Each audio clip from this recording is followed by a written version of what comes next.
Hi hello friends, welcome to our channel. இந்த video last வீடியோவோடைய continuation video தான். பெண்கள் யாரிடமும் கூடாத ரகசியங்கள் பற்றின வீடியோ தான். ஏன்னா லென்த்தாக போயிடும் அப்படின்னு சொல்லிட்டு 2 பார்ட்டாக கொடுத்துருக்கேன். லாஸ்ட் பார்ட்டில் 5 பாயிண்ட்ஸ் சொல்லியிருக்கேன். அதை நீங்கள் யாரும் பார்க்கல அப்படின்னா தயவு செஞ்சு போய் பாருங்கள், சேனலில் இருக்கும். அதனுடைய கண்டினியூஷன் தான். இப்போ 6வது பாயிண்ட் பார்க்கலாம். நம்ம எப்போவுமே எல்லாருக்குமே வெளிப்படையாக இருக்கக்கூடாதுங்க. நமக்குள்ள ஒரு சில ரகசியங்கள் இருக்கணும். இப்போ நம்மக்கிட்ட இருக்கிற நிறைய விஷயங்கள் எல்லார்கிட்டையும் ஷேர் பண்ணிட்டோம் அப்படின்னா நம்ம ஒரு யூஸ் அண்ட் த்ரோ மாதிரி ஆகிடும். நம்ம யாருக்கிட்டையுமே ஒரு ஒளிவு மறைவு இல்லாமல் எல்லாத்தையும் மனசில் பட்ட எல்லாத்தையுமே பேசுகிறோம் வெகுளித்தனமாக அப்படின்னா அதை யாரும் நல்ல விதமாக பார்க்க மாட்டாங்க. நம்மளை எப்படி யூஸ் பண்ணிவிட்டு தூக்கி போடுறதுங்கிறத மட்டும்தான் யோசிப்பாங்க. ஸோ அந்த மாதிரி நீங்கள் யாருக்கும் ஈஸியாக யூஸ் பண்ணுற பொருளாக இருக்காதீங்க, சரிங்களா? அந்த மாதிரி இருக்கும்போது நம்மளுடைய எல்லா விஷயங்களையும் தெரிஞ்சுக்கிட்டு நம்மளை எப்படி எங்கே தட்டினா நம்ம வீழ்வோம் அப்படிங்கிறத ஈஸியாக பிடிச்சிருவாங்க. அவங்க ஈஸியாக பிடிச்சிட்டு அதை யூஸ் பண்ண பார்ப்பாங்க. நல்லவங்களாக இருந்தால் நம்மளை அப்படி யோசிக்க மாட்டாங்க.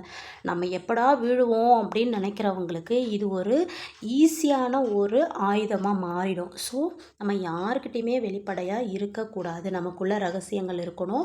எது சொல்லணும் சொல்லக்கூடாதுங்கிற ஒரு தெளிவு இருக்கணும். பாதி மறைக்கணும், பாதி சொல்லணும். உண்மையாக நேர்மையாக சொல்லணும் அப்படின்னா பாதி மறைக்கணும், பாதி சொல்லணும். அப்படி தான் இருக்கணும். நம்மக்கிட்ட பேசும்போது நம்மளை பற்றின ஒரு குழப்பங்கள் அவங்களுக்கு இருந்துக்கிட்டே இருக்கணும். அப்படி இருந்தால் மட்டும்தான் நம்மளை சீக்கிரம் அவங்க ஜட்ஜ் பண்ண மாட்டாங்க, சரிங்களா?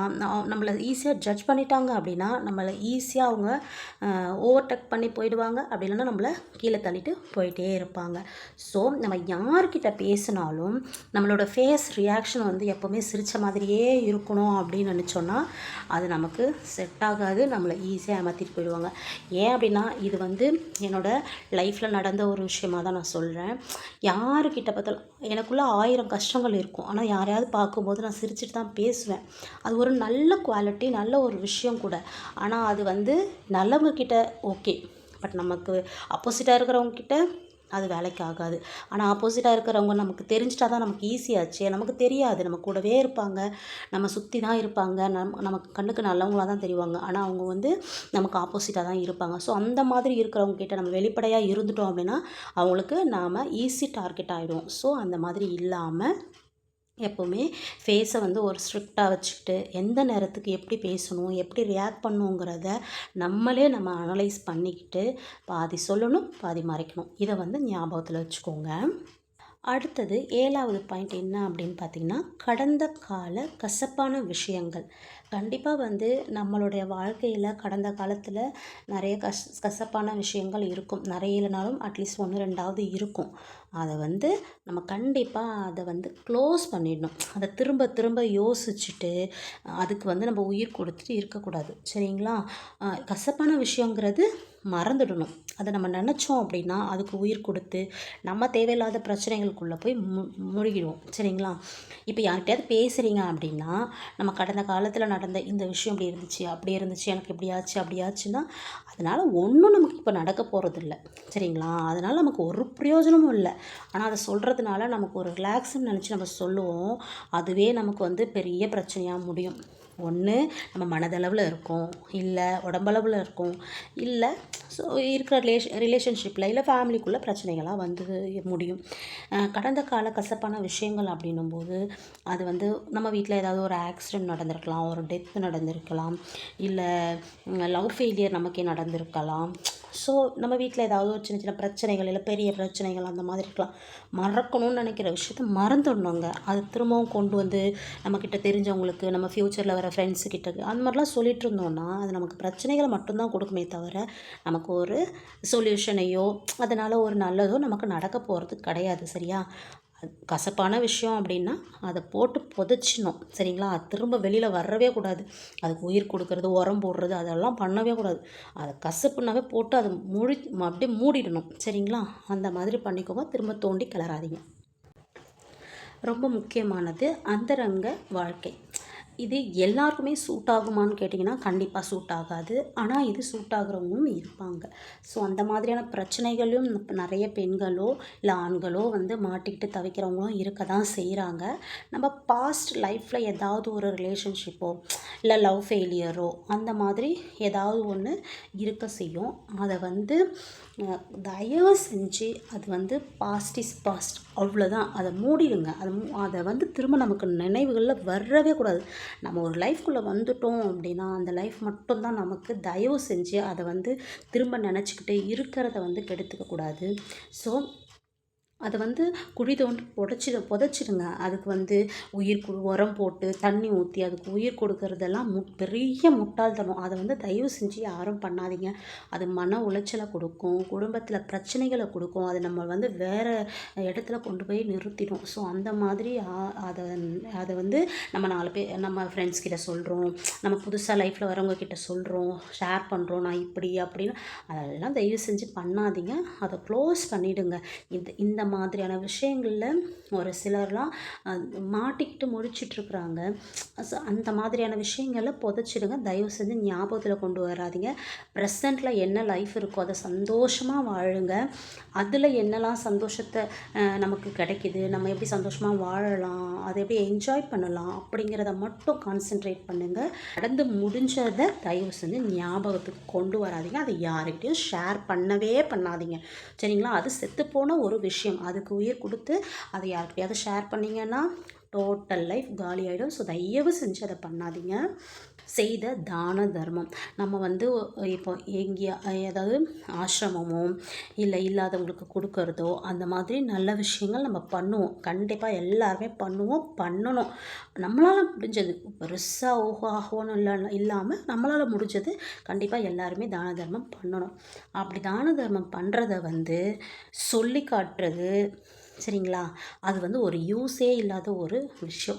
சொல்லி காட்டக்கூடாத விஷயந்தான் தானமும் தர்மமும். அதை நம்ம போய் ஒரு 4 பேர்கிட்ட சொல்லிட்டோம் அப்படின்னா அதுக்கு பிரயோஜனமே இல்லை, சரிங்களா? அது ஒரு உணர்வுபூர்வமான ஒரு விஷயம், சரிங்களா? நமக்கு மன ரீதியான ஒரு விஷயம். அதை வந்து நம்ம பெருமைப்படுத்திக்கிறதுக்காக நான் இதை பண்ண அதை பண்ண பெருமைப்படுத்திக்கிறதுக்காக போய் அதை நம்ம சொன்னோன்னா அது நம்ம என்ன இவ செஞ்சதை வந்து பெருசாக அப்படியே பீத்திக்கிறா, ஏன்னா பெருசாக இதை சொல்லிக்கிறா, நம்மளால் முடியலன்னு நினச்சி சொல்லி காட்டுறாளா, குத்தி காட்டுறாளா, அப்படி தப்பாக தான் எடுத்துப்பாங்களே தவிர அதை வந்து நல்ல விதமாக எடுத்துக்கிட்டு அவளும் செய்கிறா நம்மளும் செய்யணும்னு நினைக்கிறவங்க ரொம்ப கொஞ்சம் பேர் தான்.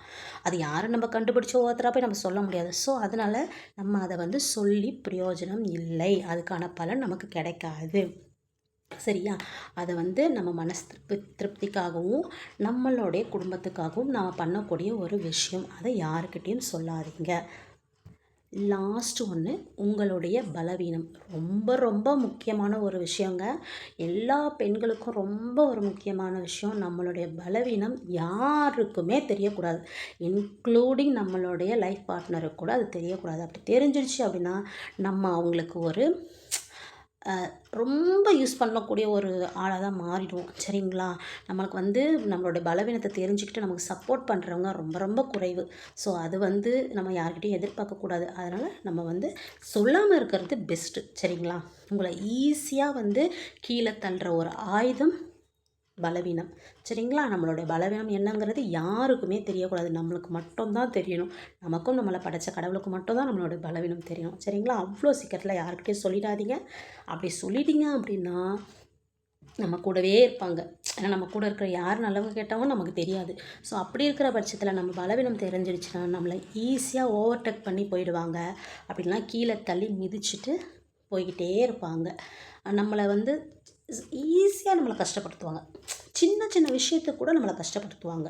ஸோ அப்படி நம்ம எந்த ஒரு விஷயத்துக்கும் நம்ம கஷ்டப்படாமல், யாருடைய சந்தோஷத்துக்கும் நம்ம பொருளாகாமல் ஆளாகாமல் நம்ம கெத்தாக வாழணும் அப்படின்னா நம்மளுடைய பலவீனத்தை யாருக்கிட்டையுமே ஷேர் பண்ணக்கூடாது.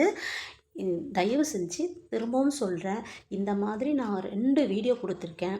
அதில் உள்ள சில விஷயங்கள்லாம் நீங்கள் மிஸ்டேக் பண்ணிகிட்ருக்கீங்க, உங்களுக்கே தெரியாமல் அது பண்ணிகிட்ருக்கீங்க அப்படின்னா தயவு செஞ்சு மாற்றிக்கோங்க. மாற்றிக்கிறது கொஞ்சம் கஷ்டமாக தான் இருக்கும் ஆரம்பத்தில், போக போக அது உங்களுக்கு பழகிடும். மாற்றிக்கோங்க. மாற்றிக்கிட்டு உங்கள் லைஃப்பை நீங்கள் வாழுங்க. உங்களுடைய ரகசியங்கள், பலவீனங்கள், நீங்கள் செய்கிற விஷயங்கள், உங்களுடைய பணம், என்னென்ன குடும்ப சண்டைகள், நீங்கள் சொல்லியிருக்க எல்லா விஷயமுமே உங்ககிட்ட மட்டும்தான் இருக்கணும். ஷேர் பண்ணணும் அப்படின்னு நினச்சிங்கன்னா ரொம்ப ரொம்ப நம்பிக்கையான 1 2 பேர் மட்டும் செலக்ட் பண்ணிக்கிட்டு அவங்கக்கிட்ட மட்டும் ஷேர் பண்ணுங்கள். அதுவும் முழுசாக ஷேர் பண்ணாதீங்க. பாதி சொல்லுங்கள், பாதி சொல்லாதீங்க. சரிங்களா? நீங்கள் எப்போவுமே ஒரு புதிர் மாதிரி இருக்க கற்றுக்குங்க. நம்மளை பார்த்தா இவ ஒரு புரியாத புதிராக தான் இருக்குது அப்படிங்கிற மாதிரி தான் யோசிக்கணுமே தவிர, நம்மளை ஈஸியாக இவ இப்படி தான், அவள் அப்படி தான், இப்படி தான் பண்ணுவாள் அப்படிங்கிற மாதிரியான தாட் அடுத்தவங்களுக்கு வர மாதிரி நம்ம நடந்துக்க கூடாது. சரிங்களா? நம்ம எப்போவுமே ஒரு பலாப்பழம் மாதிரி தான் இருக்கணும். வெளியில் வந்து முள்ளாகவும் உள்ளே வந்து இனிப்பாகவும். ஸோ ரெண்டும் கலந்த மாதிரி நம்மளுடைய விஷயங்கள், முழு விஷயங்களும் இதுதாங்கிறது யாருக்குமே தெரியக்கூடாது. ஸோ அந்த மாதிரி இருந்து பாருங்கள். நீங்கள் கெத்தாக, ஸ்வாகாக, சூப்பராக அப்படியே தரமாக லைஃப் வாழலாம். உங்களோட லைஃப் பார்ட்னருக்கு மட்டும் நீங்கள் வந்து உண்மையாக இருங்க. அவங்கக்கிட்ட வந்து நம்ம இதெல்லாம் காமிச்சிக்கக்கூடாது. நான் சொல்கிறது வெளியாட்கள் கிட்ட மட்டும்தான். லைஃப் பார்ட்னர் எப்போவுமே நம்மளுடைய பார்ட்னர், நம்மளில் பாதி. சரிங்களா? இதனுடைய வித்தியாசங்களை தெரிஞ்சுக்கிட்டு நீங்கள் கரெக்டாக யூஸ் பண்ணிக்கோங்க. லைஃப்பை சூப்பராக என்ஜாய் பண்ணி வாழுங்க. இந்த வீடியோ உங்களுக்கு பிடிச்சிருந்து அப்படின்னா மறக்காமல் என்னோடய சேனலுக்கு லைக் பண்ணிக்கோங்க, சப்ஸ்கிரைப் பண்ணிக்கோங்க, தொடர்ந்து சப்போர்ட் கொடுங்க. இன்னொரு வீடியோவில் பார்க்கலாம். தேங்க்யூ.